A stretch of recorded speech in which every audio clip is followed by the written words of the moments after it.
Todos los días migran por necesidad miles de personas. México se ha convertido en el tercer destino más importante para personas refugiadas en todo el mundo. Y la verdad es que estamos en la crisis migratoria más importante de la historia reciente de este país, porque hay muchos refugiados, hay muchas personas solicitando el refugio y poca atención por parte de las autoridades o poca capacidad. Pero es culpa de las autoridades nada más. Bueno, de eso vamos a hablar en este podcast. Bienvenidos a un nuevo video, podcast de Día MSC. Como siempre me acompaña mi querido amigo, colega, compañero de batallas, el hombre más varonil en todo Nogales, 17 idiomas, 14. Vamos a dejar ese chiste por la paz. No, no, no. José Luis Aguado. Gracias, hermano, patriota, ejemplo de la sociedad. Yo creo que de verdad vamos a tener que generar así como un curso de cómo lamer, ¿no? ¿Cómo es? Sí, sí, exacto. Curso de amigas. José Luis, ¿cómo estás? Pues muy bien, y interesante cómo inicias el podcast, Ernesto, porque viene esta pregunta como bien básica y parece simple. A ver, ¿la crisis migratoria es culpa de México? ¿La crisis migratoria es culpa de los extranjeros? ¿La crisis migratoria es culpa de que otro país no reciba a las personas? O sea, le podemos inventar, yo creo que un montón de situaciones a cuál es el origen de la crisis migratoria, pero yo creo que el primer elemento, Ernesto, es el tema de la desinformación. A ver, ¿para qué pide refugio la gente en México? Porque ese es un tema bien claro, ¿no? O sea, y yo empezaría haciéndote esta pregunta así de la gran masa. Ernesto, yo vengo a llegar a la frontera para cruzar para Estados Unidos. ¿Pedir refugio me resuelve algún procedimiento? ¿Me da algo para que yo pueda viajar hacia los Estados Unidos? Sí, no, ¿por qué? A ver, habría que decir que la figura del refugio se da cuando existe una migración obligada, necesaria, no voluntaria. Yo tengo que huir de mi país de origen porque las condiciones no me permiten una vida digna, porque no tengo trabajo, porque hay mucha delincuencia, porque peligra mi familia, peligra mi integridad, porque no estoy encontrando los medios económicos para subsistir, etcétera, por una crisis generalizada, una guerra, un golpe de Estado. Actualmente, pues lamentablemente se están dando situaciones climáticas, etcétera, ¿no? Yo migro a México buscando pues una vida más digna. Entonces tengo la necesidad de pedir el apoyo al gobierno mexicano para que me pueda yo resguardar. Entonces, esa sería la finalidad, primero, de una persona que solicita refugio en México. Se supone quedarse en México. Ahora, es cierto que muchas personas solicitan refugio en México, pero tienen la intención de llegar a Estados Unidos, en cuyo caso, para empezar, habría que hacer un análisis comparativo de normas en los distintos estados de la Unión Americana, porque aplican diversas normas. Eh, Últimamente hay, pues, la utilización de este recurso, ¿no, José Luis? De que las personas, pues, llegan a México esperando obtener una cita para poder presentarse en los Estados Unidos, y yo creo que eso implica pues cada vez más acumulación de gente en el territorio mexicano, que habría que decirlo también, es una política migratoria, ¿no? El hecho de que México sirva un poquito de contención para todas las personas que llegan o que desean irse a Estados Unidos, ¿no? Y que yo creo que habría que, como la pregunta es muy gráfica, muy grave, la respuesta es muy frívola, muy fría, pero sí tenemos que decirles una cosa. Yo, por ejemplo, empezaría por ese tema, que nosotros como abogados migratorios tratemos al refugio como un procedimiento, es por eso, porque en México es un procedimiento. Y si estás escuchando este podcast y estás buscando una manera de cruzar por México legalmente para llegar tranquilo y sin problema a los Estados Unidos, no existe. No lo hay. No existe un salvoconducto, no existe un permiso, no existe un documento, ni siquiera la cita del CBP One ni siquiera que te haya salido la cita, te permite viajar libremente hacia los Estados Unidos. Incluso hay procedimientos de juicio de amparo que están permitiendo hacerlo, pero eso está trayendo consecuencias negativas. Yo por lo menos empezaría explicándole a la gente que hay un tema que se llama fraude a la ley, que suena un poquito gastado, un poquito fuera de lugar, y es precisamente el tema de hacer cosas que parecen algo con el fin de conseguir otra, que es precisamente lo que migración trata de castigar cuando una persona se casa para obtener documentación, pero se casa sin que haya una relación. O sea, si tú te casas porque tienes una relación, es una consecuencia de tu relación. O sea, no hay problema de casarte si tienes una relación, pero si tú inventas una relación para obtener documentación, entonces sí hay una falla. Y si tú estás acudiendo al refugio para poder sacar un documento y viajar a los Estados Unidos, las condiciones no son idóneas. Le estás mintiendo a la autoridad. Claro. Y que precisamente es donde viene mi pregunta, Ernesto. Toda esta gente que está haciendo este proceso, todos estos extranjeros, todos estos seres humanos que tienen derechos humanos, que yo no estoy diciendo que no los tengan ni estoy limitando nada. Todo lo contrario. Simplemente les cuento algo muy importante. En México no existe legislación hoy en día que contemple un medio para que un extranjero que ingresa de manera irregular al país transite por el país de manera libre y llegue hacia la frontera con los Estados Unidos. Cualquier persona que intente hacer un procedimiento de este tipo está haciendo algo que es ilegal y se llama trata de personas. Pero aquí es donde viene la pregunta. Todas estas personas por la desinformación van y piden refugio y ha traído una consecuencia enorme, Ernesto, que es quién puede ir a pedir refugio ahorita de los que sí realmente quieren pedir el trámite de refugio. Sí, o sea, el hecho de que existan tantas solicitudes de refugio ocasionó que había una oficina central aquí en la Ciudad de México funcionando normalmente que recibía a las personas, ¿no?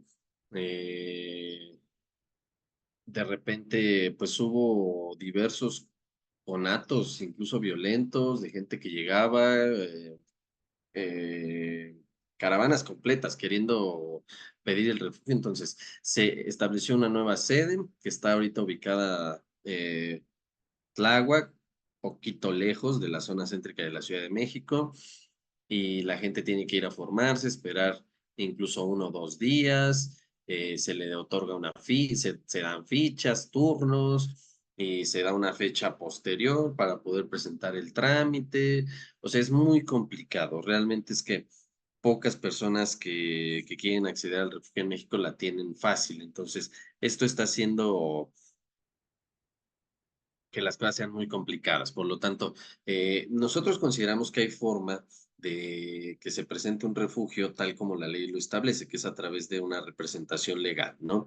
Incluso que si la autoridad no está admitiendo o admite, pero está tardando en la resolución de un proceso de refugio en cuanto a que te admitan como tal o que te den una negativa por escrito o que te den la constancia que te permite obtener la tarjeta de visitante, o que te den ya la resolución final, etcétera, pues acudir directamente a los medios de defensa, ¿no? Siempre vamos a establecer el juicio de amparo como un medio de defensa magnífico en México, porque lo es y porque permite la defensa de derechos humanos que intervienen en este tema, ¿no?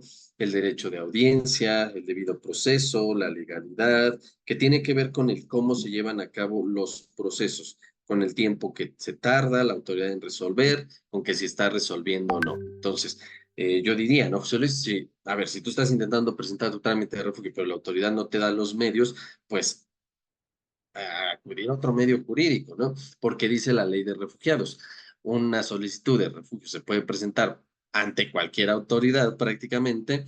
Entonces uno se pregunta por qué si hay este tipo de disposiciones, incluso establece un término de 3 días, no más de 15 días en estación migratoria para recibir una respuesta, que el proceso se resuelva en 45 días o bien la autoridad tiene otros 45 días para extender el plazo. ¿Por qué? Pues no se está respetando esto, ¿no? Eh, yo digo que el juicio de amparo es una excelente vía. No, y no solo eso, o sea, así como lo cuenta este actual Ernesto, son las crisis La crisis migratoria es una crisis migratoria y la crisis de refugio en México es una crisis de desinformación. Porque, o sea, yo me imagino como ser humano y al final del día, como les decimos, esto es un podcast para contarles la realidad de lo que estamos viviendo. O sea, la realidad de lo que está pasando no la puedes limitar, no la puedes evitar, pues, porque existe. Entonces, si yo me imagino que si yo soy un sujeto que está trabajando en la Comisión Mexicana de Ayuda a Refugiados y de 100 solicitudes que me traen, 95 son de personas que solo vienen y me dejan un papel que no van a seguir porque van a desaparecer, van a seguir el viaje, únicamente vieron para ver si les daban el salvoconducto que no existe, únicamente porque vinieron a sacar la visa humanitaria para poder avanzar porque un abogado les dijo que se hacía de esta o esta y esta y esta manera, pues vaya, o sea, va generando precisamente este conflicto, este mito. Entonces, ¿qué es lo que pasa? Es una autoridad que no está dedicada a eso y no debe de hacer esa actividad. Su actividad debería estar enfocada a ayudar a las personas que, ojo, todas las condiciones que mencionó el licenciado Ernesto, porque tienen como fin quedarse aquí en el país. Si los refugiados, si la Comar funcionara solo para apoyar o solo para verificar las solicitudes de las personas que tienen como último fin permanecer en el país, les aseguro que sería una de las mejores instituciones del país, con mejor respuesta, porque es una institución que yo se los puedo decir de buena voluntad. Y aquí vienen unos temas bien importantes. No necesitas abogado para pedir refugio, es un hecho, pero hoy lo necesitas porque ya las condiciones de la Comar ya no son esas condiciones de apoyo Claro, total y absoluto que antes estaban. Hoy en día tienes que hacer un marco de derecho y ubicar tu caso en un marco de derecho para que la Comar sepa que tu caso sí es 100% legítimo. Porque si tú no le pruebas a la autoridad que tu caso es 100% legítimo, no va a haber manera de que la autoridad pele tu caso. Entonces, yo la recomendación que les doy, que traes un caso de refugio, quieres que un abogado, y esto es algo que les comento, quieres que un abogado haga el análisis de tu caso, vea viabilidad, te dé posiciones, te podamos representar, se hagan los juicios de amparo correspondientes, no con el fin de que te den el refugio, sino con el fin de que se te respete tu debido proceso, porque eso es algo muy importante. Los amparos no son para asegurar el fin, porque esa es una respuesta que al final del día da la Comar, pero los amparos sí me pueden funcionar para que se me restituyan en esos derechos que me están violando de manera consecuente. Entonces, como dice Ernesto, hay tiempos establecidos, hay los 3 días, los 45 días, tantos días para la entrevista, tantos días para ciertos aspectos.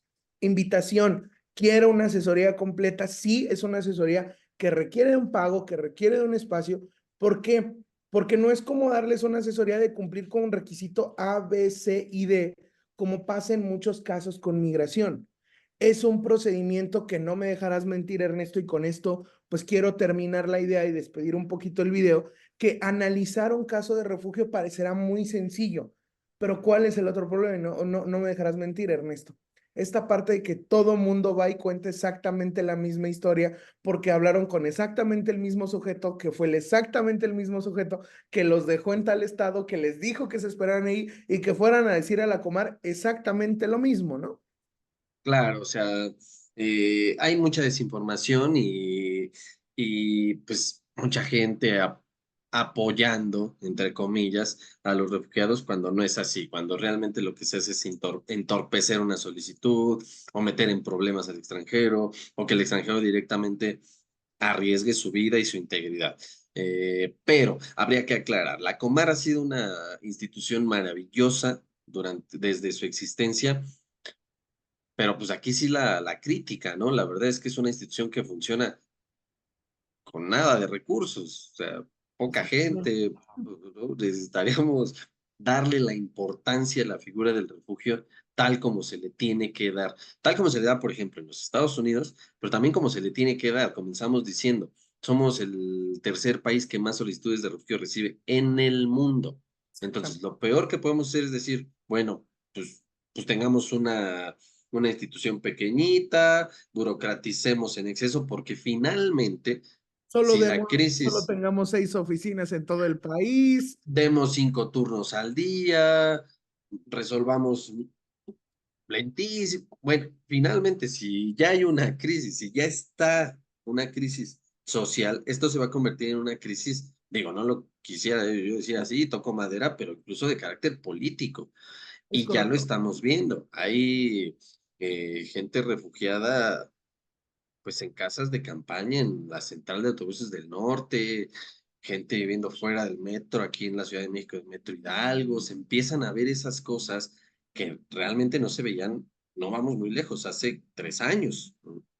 Entonces, Y que no es precisamente algo malo, ¿no, Ernesto? Sino que ha venido como consecuencia de la claro, falta de información, de la falta de ejecución de los procesos y la falta y el descuido total de una institución como lo es la Comar, ¿no? exactamente. Entonces, sí, poner el foco en este tema y que sepan ustedes que hay un derecho humano a la solicitud del refugio, a que se nos lleve mediante un debido proceso, se nos escuche el derecho de audiencia, se hagan las cosas con la legalidad debida y para eso existe juicio de amparo y los abogados migratorios como nosotros que queremos ayudar a todas las personas que solicitan el refugio en México. Muchas gracias, José Luis, por tu compañía, por estos podcasts, por la tanta sapiencia y sabiduría que nos otorgas, a toda la gente que nos escucha, que nos ve. Y pues nada, si quieres, invitamos a la gente a unirse al Snapchat, José Luis. Estamos en Twitter, estamos en el Facebook, estamos en el Instagram, estamos En el Tito. en el tiki tiki, ya le dicen, ¿no? El tiki Ah, ya, ya, toki, ya, Tiki. el toki, ya andamos por ahí en Meta, ya, no, ya, estamos en todos lados, en el Yo Te Vi, en todas las redes sociales, pueden seguirnos, estamos como Día MSC. Participen, compartan el contenido, disfrútenlo mucho, lo hacemos con mucho cariño para todos ustedes y sobre todo con el fin de informar, pero también de que se acerquen a nuestro equipo de abogados y puedan ustedes tener un excelente servicio en calidad migratoria. Con el prócer del derecho migratorio, el licenciado Ernesto, pues te dejo a la mano para que despidas el video con la frase característica de nuestra firma. Recuerden, amigos, que nadie es ilegal en este mundo. Hasta luego. Bye.